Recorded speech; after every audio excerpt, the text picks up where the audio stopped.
आप सबका स्वागत है। आज माननीय प्रधानमंत्री श्री नरेंद्र मोदी जी की अध्यक्षता में केंद्रीय कैबिनेट की बैठक हुई। बैठक में लिए गए महत्वपूर्ण निर्णयों के बारे में आप सबको जानकारी देने के लिए माननीय सूचना और प्रसारण मंत्री श्री अश्विनी वैष्णव जी हमारे बीच उपस्थित हैं। मैं माननीय मंत्री महोदय से अनुरोध करता हूं कि आप मीडिया को संबोधित करें। सबसे पहले आप सबको छठ की बहुत बहुत शुभकामनाएं। और आज छठ मैया का प्रसाद सेवन है इस कॉन्फ्रेंस के बाद में। क्या कहते हैं आप अजय जी, क्या कहते हैं? ठेकुआ। बहुत अच्छा है। आज साथियों सबसे पहले बड़ा फैसला लिया गया 8th पे कमीशन को। आज माननीय प्रधानमंत्री जी ने अप्रूव किया। 8th पे कमीशन का कॉम्पोजिशन और उसमें क्या टर्म्स ऑफ रेफरेंस रहेंगे, कितना टाइम पीरियड रहेगा, वो सारा आज अप्रूवल हुआ। और ये बहुत बड़ा महत्वपूर्ण फैसला है। आपको पता है कि अभी हाल ही में जनवरी में ही इन प्रिंसिपल अप्रूवल हुआ था कि किस तरह से 8th पे कमीशन का फॉर्मेशन किया जाए, और इतने कम समय में 8th सेंट्रल पे कमीशन का गठन भी कर दिया गया। इसके लिए काफ़ी बड़ा कंसल्टेशन होता है। कई मंत्रालय जिनमें बड़ी संख्या में सरकारी कर्मचारी हैं सेंट्रल गवर्नमेंट के, डिफेंस हो गया, होम हो गया, रेलवे हो गया, और डीओपीटी के माध्यम से जो जॉइंट कंसल्टेटिव मैकेनिज्म है सभी यूनियंस का, सभी फेडरेशंस का, उस जेसीएम के साथ भी डिटेल्ड कंसल्टेशन होता है। इन सब कंसल्टेशंस के बाद में ये टर्म्स ऑफ रेफरेंस फॉर्मेशन किया गया है। तो ये बहुत ही एक इम्पॉर्टेंट टाइमली एक्शन ले लिया गया है। और करीब 50 लाख सेंट्रल गवर्नमेंट के एम्प्लॉयज़ हैं। कई राज्य सरकारों के साथ भी इसमें कंसल्टेशन किया गया और करीब सभी राज्य सरकारों ने इसमें सहयोग दिया है। 18 मंथ्स के अंदर ये रिपोर्ट आएगी इसकी 8th पे कमीशन की। जस्टिस रंजना प्रकाश देसाई को इसका चेयरपर्सन बनाया गया। आप सब जानते ही हैं जस्टिस देसाई को, हमारे प्रेस काउंसिल ऑफ इंडिया की चेयरपर्सन है और बहुत ही अच्छा उनका एक long history of public service है। So she will be heading the 8th pay commission. Professor Pulak Ghosh from Bangalore, I M, and mister Pankaj Jain who is secretary petroleum and natural gas, he will be the members।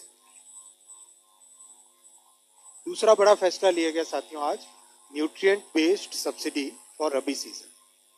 आप सब जानते हैं कि माननीय प्रधानमंत्री श्री नरेंद्र मोदी जी किसानों के लिए एक के बाद एक बड़े फैसले लेते हैं और इसमें बहुत किसानों की इनकम प्रोटेक्ट हो, उनको सारे इनपुट्स कम कॉस्ट पे मिले, नए तरीके से खेती कर सकें, डिजिटल टेक्नोलॉजीज़ का उपयोग कर सकें, हर तरीके से क्रॉप की इंश्योरेंस हो, हर तरीके से खेती के हर एस्पेक्ट पे ध्यान देना माननीय प्रधानमंत्री जी ने शुरू से ध्यान दिया है। आज जो फैसला लिया गया है वो है जो हमारे न्यूट्रिएंट बेस्ड सब्सिडी स्कीम, उसके अंडर पी और के, वैसे पी के का कुछ और भी मतलब होता है, लेकिन यहाँ पी और के, फॉस्फोरस और पोटैश और सल्फर, इसकी जो 28 ग्रेड्स ऑफ पी एंड के फर्टिलाइजर हैं उन सबका सब्सिडी का प्रोग्राम आज अप्रूव हुआ। और जैसा आपने पहले भी पिछले कैबिनेट ब्रीफिंग्स में देखा है, जो बड़े फैक्टर्स हैं, इंटरनेशनल प्राइसेस कितने हैं, किस तरह से कॉस्ट पे इम्पैक्ट आ रहा है, किस तरह से डिलीवर्ड प्राइसेस हमारे होते हैं, ओवरऑल सारे फैक्टर्स को मिला के जो बैलेंस्ड यूज़ करने के हिसाब से जो डिसाइड होता है वो आज डिसाइड किया गया है। और फॉस्फोरस, पोटैश और सल्फर के रुपीस पर किलोग्राम, नाइट्रोजन का भी NPKS, इनका रुपीस पर किलोग्राम के ये प्राइसेस डिसाइड हुए। पी और एस न्यूट्रिएंट्स हैं जो कि इसमें रबी में काफ़ी बड़ी मात्रा में यूज़ होते हैं, उसके प्राइस करीब 1 to 10% हायर है compare to the previous prices subsidy act. Then cabinet approved about 37,952 crore rupees का इसका जाएगा टोटल आउटगो, और 1 अक्टूबर 2025 से ये रेट्स एप्लीकेबल हो जाएंगे।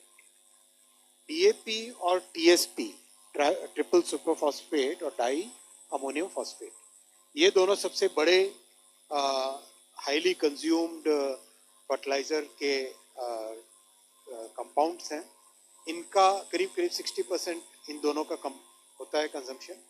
इन दोनों के लिए एक स्पेशल पैकेज भी रखा गया है, जिससे कि जो फार्मर्स को, किसानों को जो रेट मिले वो रेट बिल्कुल कांस्टेंट रहे, वो बिल्कुल ना बढ़े।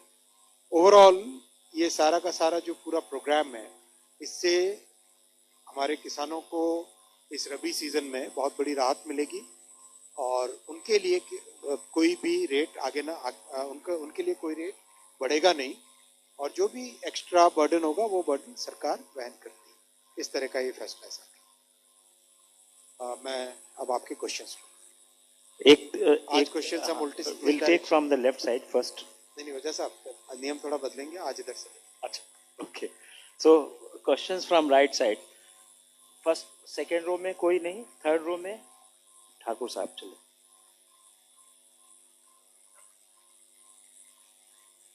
सर ये जो किया गया है अपना सेंट्रल गवर्नमेंट पे कमीशन वाले को, तो इसका कब से इम्प्लीमेंटेशन होगा? 18 महीने का में आएगी इसकी रिपोर्ट, इसका मतलब है मई 27 में आएगा।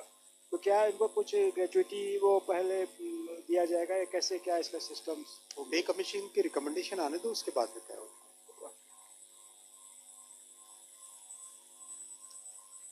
Next this side nobody is there. Okay, हाँ लेफ्ट फर्स्ट। सेंटर में नहीं कोई? आज सॉरी आई एम सेक्टर में 239। सर ये भले रिपोर्ट 18 महीने में देगी, उसके बाद में चीजें लागू होंगी, लेकिन लागू होने की डेट तो पहले ही आप लोगों ने तय कर ली ना, 1 जनवरी से। 1 जनवरी 2000 रिपोर्ट आने दो ना, इसके रिकमेंडेशंस आने। अच्छा, अब लेफ्ट से सर अपना अपने संस्थान का परिचय भी दे दीजिए। हेलो, हाँ ठीक है, सुबह आवाज आ रही है। मैं संजीव राठी यूनिवार्ता से। सर मेरा भी सवाल यही है कि इम्प्लीमेंटेशन का इसमें रिकमेंडेशंस में ही कुछ आएगा या नॉर्मली ये माना जाता है कि भाई जैसे 2026 में ये ड्यू हो गया है तो 2026 से ही माना जाएगा, इम्प्लीमेंट होगा, या इसके लिए अलग से कुछ आएगा? नहीं, इसका स्पेसिफिक अभी तय होगा जब ये कंप्लीट इसके रिकमेंडेशन होंगे और इसकी एक इंटरिम रिपोर्ट आती है, उसमें इम्प्लीमेंटेशन की डेट तय होगी। सर असीम मनचंदा CNBC आवाज से। सर ये जो सब्सिडी अप्रूव हुई है वो कितनी अमाउंट है और ये किस ईयर के लिए अप्रूव हुई है? You can consult. अमाउंट है 37,952 करोड़। तो ये पूरा अमाउंट ये हमारा रबी सीजन है। रबी सीजन अक्टूबर से लेके करीब मार्च तक, अक्टूबर से। Second row Deepak. Sir, I'm Deepak from Times of India, sir. You said that this commission will, give the report in 18 months. But the government had announced that the new pay commission will be effective from January 2026. So what does this mean? And obviously everyone will think that that was done just before the Delhi election because Delhi had a lot of number of central government employees. So can you just throw some light? करीब करीब देखो, norms already तय ही होते हैं किस तरह से, कौन से डेट से इसका इम्प्लीमेंटेशन होता है, लेकिन इसका जो फॉर्मल तरीका है वो फॉर्मल तरीका है कि इंटरिम रिपोर्ट में इसकी एग्जैक्ट डेट आएगी, मोस्टली 1 जनवरी 2026 से ही होगा। Third row 17। Sandeep Das from Financial Express. Is this increase in the fertilizer subsidy is likely to be revised? Is likely to reflect the revised estimate of the total foods fertilizer subsidy of 1.61 lakh crore? No. Naturally, it will always have the impact on the overall fertilizer subsidy that goes into. It will be increased basically, revised estimate. Third row you ISC।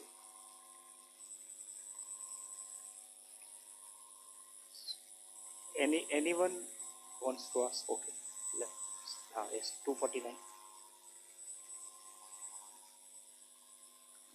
मैं प्रशांत उसाई news 24 से। मैं इसके अलावा एक सवाल पूछूं कि छठ में ट्रेन की सक्सेस स्टोरी कोई है आपके पास बताने के लिए? बहुत सारी है, पैसेंजर्स से पूछिए। वैसे आज कैबिनेट का ही है डिस्कशन, ये प्रेस कॉन्फ्रेंस नहीं। 49। सर किसानों को सब्सिडाइज अपना रेट पर परिचय भी देते हैं जी, अपना परिचय प्लीज देते हैं। डॉक्टर अतुल कुमार, एक पत्रकार हूँ जी।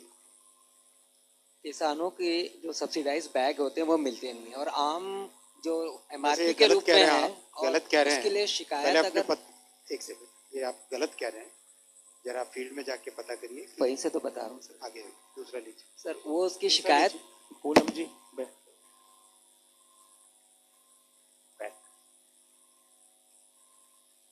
हाँ दी। सर मैं पूनम हूँ अमर उजाला से। ये जो पोषण आधारित सब्सिडी मिल रही है उर्वरकों पर रबी फसल के लिए, तो जो रबी फसल है उस तक ही सीमित रहेगा या इसका आगे भी एक्सटेंशन संभव है? और दूसरा प्रश्न, इससे जो किसान, कितने किसान लाभान्वित होंगे? देखो, हर रबी और हर खरीफ से पहले इस तरह का एक फैसला लिया जाता है। ये जो फैसला है ये इस बार वाले रबी के लिए, इसके आगे वाले खरीफ और आगे वाले रबी के लिए नया फैसला। 45 45। So, what is the increase in the subsidy amount for Rabi season compared to last year?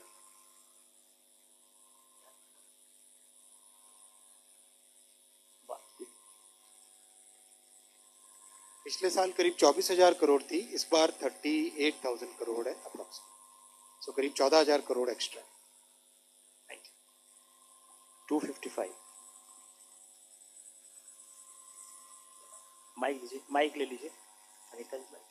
Sir Anita Chaudhary स्वदेश से।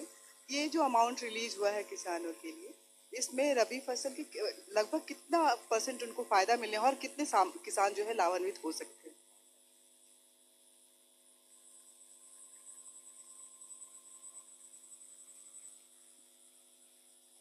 डिपार्टमेंट से आपको एग्जैक्ट किसानों का नंबर देंगे। Okay, thank you sir. धन्यवाद। आइए छठ मैया का प्रसाद लिया जाए।